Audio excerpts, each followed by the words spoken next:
didalami. Ada beberapa bukti saat ini sedang didalami. Sudah diamankan isinya, Pak? Sudah.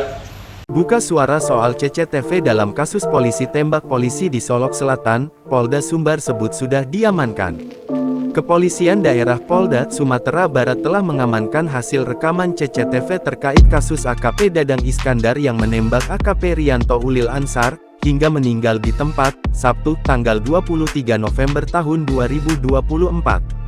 Peristiwa penembakan ini terjadi di parkiran Polres Solok Selatan, Jorong Bukit Malintang Barat, Nagari Lubuk Gadang, Kecamatan Sangir, Kabupaten Solok Selatan, Sumbar, pada Jumat tanggal 22 November tahun 2024 dini hari.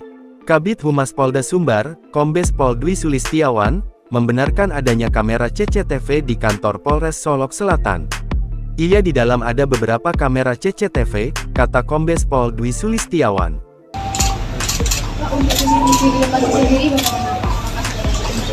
Ya, sedang didalami. Ada beberapa bukti saat ini sedang didalami.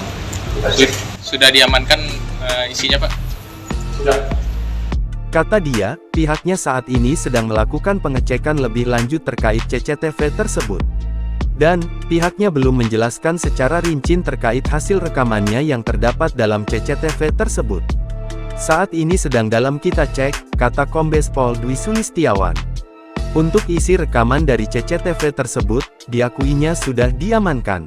Terkait adanya informasi yang beredar bahwa tersangka mengalami gangguan mental, Kombes Pol Dwi Sulistiawan membantah hal tersebut dan mengatakan bahwa tersangka sampai saat ini tidak ada mengalami gangguan mental. Hingga siang hari ini, tersangka AKP Dadang Iskandar sendiri masih dalam kondisi sehat dan baik-baik saja. Kemarin, begitu langsung menyerahkan diri dan diamankan. Terhadap tersangka langsung dilakukan tes urin dan hasilnya negatif, katanya.